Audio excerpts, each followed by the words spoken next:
Welcome to எடியம் academy. நம்ம இப்ப பார்க்கிறது யூனிட் 3 ரீடிங் காம்ப்ரிஹென்ஷன். இந்த ரீடிங் காம்ப்ரிஹென்ஷனை பொறுத்த வரைக்கும் நிறைய பேர் இதுக்கு இம்பார்ட்டன்ஸ் கொடுக்கறதே இல்லைங்க. இல்லையா? எப்படி அங்க ஒரு பேசேஜ் கொடுப்பாங்க, நம்ம பார்த்து பண்ணிக்கலாம்னு இருக்கோம். நமக்கு இதுலயும் 5 கொஸ்டின் கேட்பாங்க. ஒரு பேசேஜ் குடுத்துருவாங்க. ஃபர்ஸ்ட் என்ன பண்ணுவாங்க, பேசேஜ் இருக்கும். அதுக்கப்புறம் பேசேஜ் ரிலேட்டடா 5 கொஸ்டின்ஸ் வரும். இல்லையா? சோ இதுல நமக்கு 10 மார்க்ஸ் இருக்கு. யோசிச்சு பாருங்க, ஒரு மேத்தமேட்டிக்கல் ரீசனிங் 5 கொஸ்டின் பண்ணிட்டு அதுக்கு எவ்ளோ டைம் எடுக்கும்? அத பண்ணி முடிச்சுட்டு வர 10 மார்க் இந்த ரீடிங் காம்ப்ரிஹென்ஷன் நமக்கு வருதுல்ல. இதுக்கும் பிராக்டிஸ் பண்றது முக்கியம். இது நெறைய பேர் நான் பார்த்திருக்கேன். இல்ல அங்க அங்க தானே குடுக்க போறாங்க பேசேஜ். அப்ப பாத்துக்கலாம். கிடையாதுங்க. அங்க பேசேஜ் குடுத்து, நம்ம வேற சிபிடி மோட்ல எக்ஸாம் எழுதுறதுனால எப்படி இருக்கும் தெரியுமா? சிபிடி மோட்ல எக்ஸாம் எழுதும்போது, அந்த பேசேஜ படிச்சுட்டு கொஸ்டினுக்கு போயிட்டு நம்ம வந்தோம்னா, பேசேஜ்ல இருந்தது மறந்துரும். சோ, பிராக்டிஸ் பண்ணா மட்டும் தான், நமக்கு கொஞ்சம் அந்த மெமரி பவரும் நமக்கு வளரும். குயிக்கா படிக்கிற ஸ்கில்லும் முக்கியம். ஒரு ரீடிங் காம்ப்ரிஹென்ஷனுக்கு எது முக்கியம்னா, அத நம்ம குயிக்கா படிச்சு, அத புரிஞ்சுக்கிறதும் இம்பார்ட்டன்ட். இல்லையா? சோ, ரீடிங் காம்ப்ரிஹென்ஷன் இதுவரைக்கும் பிராக்டிஸ் பண்ணலன்னா பரவால்ல. இனிமே பட்டு உங்ககிட்ட ஒரு வேள புக் இருந்துச்சுன்னா, டெய்லி ஏதோ ஒரு ரீடிங் காம்ப்ரிஹென்ஷன் பேசேஜ பண்ணி பாருங்க. பண்ணும்போது என்ன பண்ணுவோம், ரீடிங் ஸ்கில் வளரும். அதுல எதனா ஒரு புரியாத வேர்ட் இருந்துச்சுன்னா, டக்குன்னு அது என்னன்னு நம்ம புரிஞ்சுப்போம். இல்லையா? சம்டைம்ஸ் நெறைய டிஃபிகல்ட் வேர்ட்ஸ்லாம் அந்த பேசேஜ்ல இருக்கும்போது, நமக்கு அந்த பேசேஜே புரியாது சில சமயத்துல. சோ, இதுக்கு கண்டிப்பா பிராக்டிஸ் தேவை. இம்பார்ட்டன்ஸ் குடுங்க. நெறைய பேர் ரீடிங் காம்ப்ரிஹென்ஷன் இம்பார்ட்டன்ஸ் குடுக்கறதில்ல. இதுக்கும் நமக்கு 10 மார்க் இருக்கு. 5 கொஸ்டின் அழகா அட்டெண்ட் பண்ணிரலாம். ஓகேவா? சோ, ரீடிங் காம்ப்ரிஹென்ஷன இனிமேப்பட்டு கொஞ்சம் பிராக்டிஸ் பண்ண ஸ்டார்ட் பண்ணுங்க. ஓகே. நெக்ஸ்ட். இப்போ steps for reading comprehension. Reading காம்ப்ரிஹென்ஷனுக்கு சில மெத்தட்ஸ் இருக்குங்க. ஓகே. 2 மெத்தட்ல நம்ம பண்ணலாம். ஒண்ணு ஃபர்ஸ்ட்டு பேசேஜ படிச்சிரலாம். படிச்சுட்டு அதுக்கப்புறம் கொஸ்டின்ஸ போயிட்டு படிச்சுட்டு வரலாம். இது ஒரு மெத்தட். செகண்ட் மெத்தட் என்னன்னா, பேசேஜ படிக்காத ஃபர்ஸ்ட் ஒரு கொஸ்டின படிக்கிறது. முதல்ல கொஸ்டின படிச்சுட்டு, அதுக்கப்புறமா மேல பேசேஜ போய் படிக்கிறது ஒரு மெத்தட். பட் இந்த மெத்தட் கொஞ்சம் டைம் சேவ் பண்ணும்னு சொல்றாங்க. ஓகேவா? நம்ம பண்ணி பார்க்கும்போது, இத விட இந்த மெத்தட் ஏன்னா தேவை நமக்கு என்ன கொஸ்டின்ன்றது புரிஞ்ச உடனே, டக்குன்னு நம்ம கண் என்ன பண்ணும், பேசேஜ்ல எங்க ஆன்ஸர்ன்னு தேட ஆரம்பிச்சுரும். ஓரளவு நமக்கு அங்க ரிலேட்டடா இருந்துச்சுன்னா, உடனே அந்த கொஸ்டினுக்கு நம்ம ஆன்ஸர் கண்டுபிடிச்சிடலாம். இல்லையா? சோ என்ன பண்ணுங்க, கொஸ்டின்ல இருந்து பேசேஜ்க்கு போறது கொஞ்சம் டைம் சேவ் ஆகும். ஓகே. சம்டைம்ஸ் சில கொஸ்டின்ஸ் இந்த பேசேஜ்ல என்ன சொல்லியிருக்காரு ஆத்தர்? இல்ல இந்த பேசேஜ்ல என்ன சொல்றாங்க? அதோட மெயின் என்ன? அந்த மாரி வந்துச்சுன்னா, அப்ப நமக்கு பேசேஜ் தெரியலாம். முக்காவாசி எனக்கு தெரிஞ்சு 5 கொஸ்டின்ஸ்ல முதல் 3 கொஸ்டின் பேசேஜ்க்குள்ள இருந்து தான் வரும். 4த்தும் 5த்தும் கொஸ்டின் மட்டும் தான் நம்மளோட திங்கிங்க கொஞ்சம் கொஞ்சம் நம்ம திங்க் பண்ண வைக்கிற மாதிரி இருக்கும். இந்த பேசேஜ்ல என்ன சொல்ல வராங்க? இந்த ஆத்தர் இத எதுக்காக மென்ஷன் பண்றாரு? அந்த மாரி வர்றதெல்லாம் முக்காவாசி எல்லாத்துலயும் 4த், 5த்ல தான் வரும். ஸோ ஃபர்ஸ்ட் 3 கொஸ்டின்ல இருந்து மேல போம்போதே நமக்கு ஆன்ஸர் கிடைச்சுரும். ஓகேவா? சோ எப்படி பண்ணலான்ற ஒரு ஐடியா பார்த்துருவோம். Read the questions and underline the keywords. ஏன் இந்த அண்டர்லைன் த கீவேர்ட்ன்னு போட்டிருக்கோம்னா, ஃபர்ஸ்ட் அந்த கொஸ்டின படிச்சுட்டு மேல நீங்க சம்டைம்ஸ் ஸ்க்ரால் பண்ணி போம்போது அந்த கொஸ்டினே மைண்ட்ல இருக்காது. ஏன்னா நம்ம எக்ஸாம் டைம்ல இந்த பக்கம் டைம் ஓடிட்டே இருக்கும். இல்லையா? அந்த சமயத்துல நமக்கு அந்த அளவு நம்ம அவ்ளோ கான்ஷியஸா இருப்போமான்னு சொல்ல முடியாது. நீங்க என்ன பண்ணுங்க, எப்படியும் உங்ககிட்ட ஒரு ஒயிட் ஷீட் குடுத்துருப்பாங்க, பென் குடுத்துருப்பாங்க. அந்த கொஸ்டின படிச்சுட்டு அதுலருந்து ஒரு கீவேர்ட எழுதிக்கோங்க. கீவேர்ட எழுதிட்டு மேல பேசேஜுக்குள்ள போங்க. அப்போ உங்களுக்கு டைம் சேவ் ஆகும். இல்லன்னா மறந்துட்டு திரும்பியும் கீழ வந்து பார்க்கும்போது டைம் அங்க போகும். டைம் மேனேஜ்மென்ட் தான் முக்கியம் நமக்கு. ஞாபகம் வச்சுக்கோங்க. அடுத்தது. Quickly go through the questions and underline important words. In case அதுல டேட்டோ, நேமோ, கான்செப்ட்டோ எது இருந்தாலும் குட்டி குட்டியா எழுதிக்கோங்க. இப்ப நமக்கு தெரிஞ்சிருச்சு எது போய் பேசேஜ்ல பார்க்கணும். ஸ்டெப் 2 நம்ம என்ன பண்ண போறோம்? Skim through the passage. இப்ப அந்த பேசேஜ போய் கடகடன்னு படிக்க போறோம். Read the first and last sentence of each paragraph for the main idea. நமக்கு அத படிக்கும்போதே புரியும். ஸ்கிம்னா என்னன்னா, ஆழ்ந்து படிக்கிறது. அப்படியே படிக்கிறது. Underline key points like facts, transitions இது நம்ம பேப்பர்ல எழுதுனா இந்த மாரி அண்டர்லைன் பண்ண முடியும். நம்ம சிபிடில பண்றதுனால அதெல்லாம் முடியாது. ஜஸ்ட் அத பாருங்க. கொஸ்டின பார்த்துட்டு மேல போங்க. அப்படியே பாருங்க. அந்த இடத்துல கண்டிப்பா புரியும் நமக்கு. நம்ம ரிலேட்டட் ஆன்சர் கிடைக்குதா பார்ப்போம். Next answer the questions. இப்போ refer back to the keywords you underline in the passage to answer questions. First என்ன பண்றோம்? கொஸ்டினை பார்க்கிறோம், அதோட கீவேர்டை எழுதிக்கிறோம். ரெண்டாவது என்ன பண்றோம்?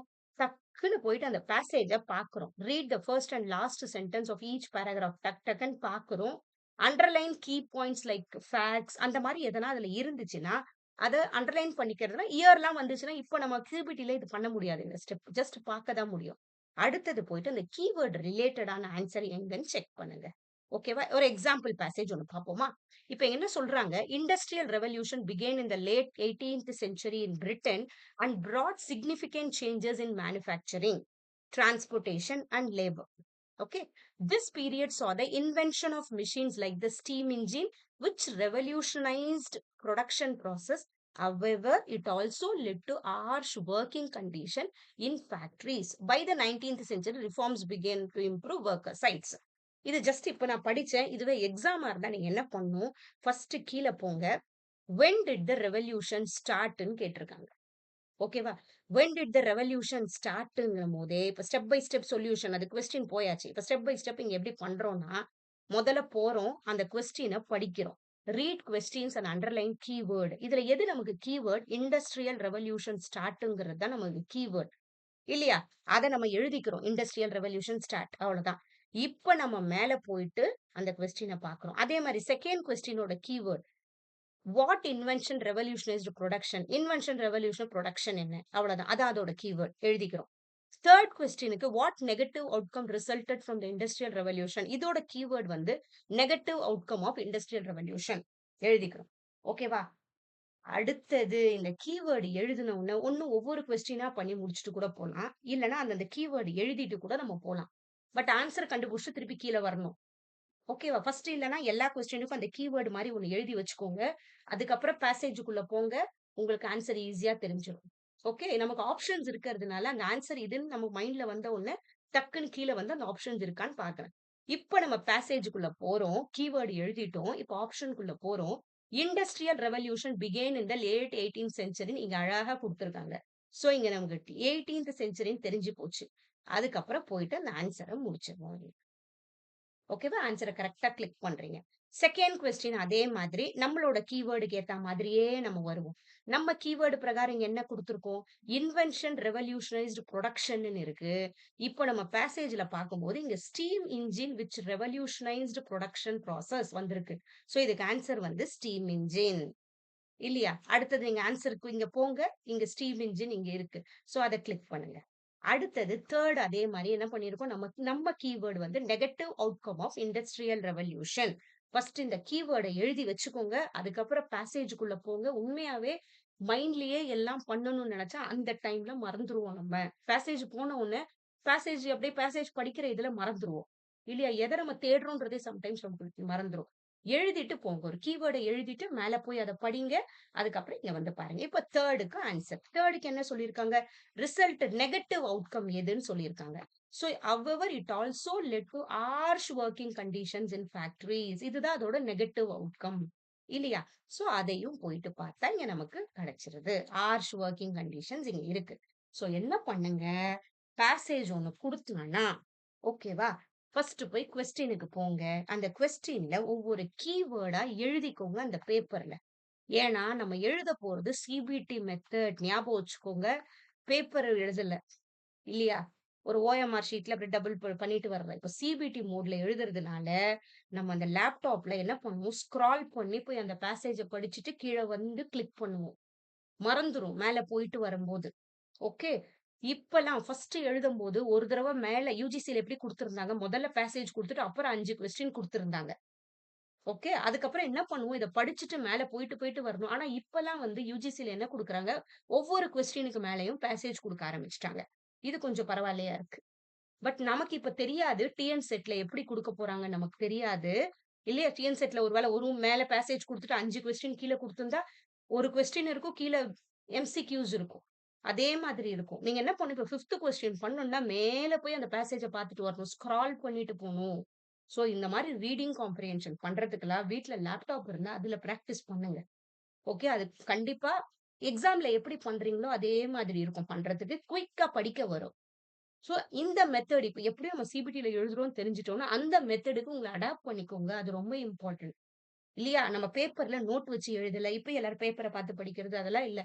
மொபைல்ல சூஸ் அட்டெண்ட் பண்ணுங்க. எம்சிக்யூஸ் அட்டெண்ட் பண்ணுங்க. ஏன்னா, அப்ப ஸ்க்ரீன் வேற வழி இல்ல. இது தப்பு தான் ஸ்க்ரீன் பார்க்கறது.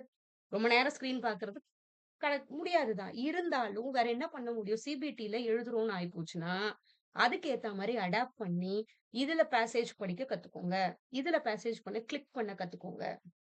அப்பதான் நமக்கு இந்த மார்க்ஸ் இதுல எடுக்க முடியும் நம்ம. ஓகேவா? சோ, இத மாதிரி கொஸ்டின் பாருங்க. கீவேர்ட்ஸ் எல்லாம் குறிச்சிட்டு, அப்புறம் மேல போயிட்டு பேசேஜ்ல அப்ப நமக்கு மைண்ட்ல தெரியும். நம்ம என்ன தேடுறோம்ங்கிறது தெரியும். ஓகேவா? வீட்ல பொறுமையா பண்றதுக்கும், எக்ஸாம்ல பண்றதுக்கும் நெறைய டிஃபரன்ஸ் இருக்கு. Reading comprehension. ஓகேவா? எக்ஸாம்ல பண்றது அது வழி வேற. ஏன்னா நம்ம வேற ஒரு கொஸ்டினுக்கு ஆன்ஸர் சம்டைம்ஸ் யோசிச்சுட்டு இருப்போம் பிரெயினு. அந்த மாரி நம்ம கண்ட்ரோல்ல இருக்காது சில சமயம். சோ எக்ஸாம் டைம்ல இது ரொம்ப இம்பார்ட்டன்ட். அந்த பேஷன்ஸா, அந்த பொறுமையா அத பார்த்து, அத புரிஞ்சு பண்றது. சோ அதுக்கு பிராக்டிஸும் முக்கியம். இப்ப வீட்ல எதனா புக்ஸ் இருந்துச்சுன்னா, ரீடிங் காம்ப்ரிஹென்ஷன் கொஞ்சம் அப்படியே சைட் பை சைட் பிராக்டிஸ் பண்ணிட்டே இருங்க. கீழ போங்க, கீவேர்ட் படிங்க, அதுக்கப்புறம் புக்க பாருங்க. இல்ல மேம் நானு சிபிடி மோட்லயே பண்ணணும்னு நெனச்சீங்கன்னா, கண்டிப்பா எடியோம் அகாடமில நாங்க ரீடிங் காம்ப்ரிஹென்ஷனுக்கும் நெறைய ஏத்திட்டே இருக்கோம். ஸோ எப்ப வேணா நீங்க சேர்ந்து பண்ணலாம். நான் லிங்க் டிஸ்கிரிப்ஷன்ல குடுக்குறேன். கோர்ஸ்ல சேர்ந்தீங்கன்னா, இப்போதைக்கு 5 ரீடிங் காம்ப்ரிஹென்ஷன் நாங்க ஏத்தியிருக்கோம். அப்லோட் பண்ணியிருக்கோம். இந்த ஆப்னால நீங்க சிபிடி மோட்லயே பண்ணி பார்க்கலாம். கிளிக் பண்றது. ஓகே. அந்தந்த சமயத்துக்கு ஏத்த மாரி அடாப்ட் பண்ணி நம்ம பண்ணிட்டு இருந்தா தான் நம்ம கரெக்ட்டா வளர முடியும். இல்லையா? ஸோ நீங்க கிளாஸ்ல சேரணும்னு நினைச்சீங்கன்னா, லிங்க்ல வந்துட்டு சேருங்க. நெறைய சிபிடி பிராக்டிஸ் கண்டிப்பா முக்கியம். அதுதான் நம்மள வந்து கொஞ்சம் ஃபாஸ்ட்டா பண்ண வைக்கும். ஓகேவா? என்னதான் அந்த ஆன்சர் தெரிஞ்சாலும் டைம் மேனேஜ்மென்ட் நமக்கு அங்க இம்பார்ட்டன்ட். அத படிச்சு, புரிஞ்சு, அனாலிட்டிக்கல் திங்கிங் எல்லாமே இம்பார்ட்டன்ட். ஒரு காம்படிட்டிவ் எக்ஸாம்க்கு. சோ, நீங்க சேரணும்னா கண்டிப்பா இப்பயும் சேரலாம். ஏன்னா இப்பதான் கிளாஸஸ் கிராஷ் கோர்சஸ் நமக்கு போயிட்டே இருக்கு. சோ, எல்லாமே ரெக்கார்டட் வீடியோஸ்னா அன்னன்னைக்கு ஃப்ரெஷ்ஷா ரெக்கார்ட் பண்ணி ஏத்திட்டு இருக்கோம். சோ, கண்டிப்பா நீங்க எப்ப சேர்ந்தாலும் எல்லா வீடியோஸும் அங்க இருக்கு. வீடியோஸ் இருக்கு. அப்புறமா டவுன்லோட் பண்ணிக்கலாம். பிடிஎஃப் ஹார்ட் காப்பியா வச்சு கூட நீங்க படிக்கலாம் வேணுனா. அடுத்தது நெறைய டெஸ்ட் ஒவ்வொரு யூனிட்டுக்கும் 5, 5 டெஸ்ட் ஏத்திட்டு இருக்கோம். வெறும் பிராக்டிஸ் டெஸ்ட் மட்டும் 20, 20 எம்சிக்யூஸ்.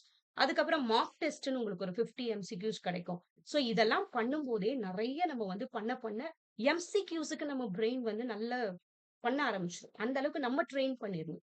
இல்லையா? ஓகேவா? ஸோ கிளாஸ்ல சேரணும்னா சேருங்க. கண்டிப்பா உங்களுக்கு ரொம்ப யூஸ்ஃபுல்லா இருக்கும். நல்ல மார்க் எடுக்கிறதுக்கு. Thank you. All the best. யாரெல்லாம் சேனல சப்ஸ்கிரைப் பண்ணலையோ பண்ணிக்கோங்க. Okay. Thank you. All the best for your preparation.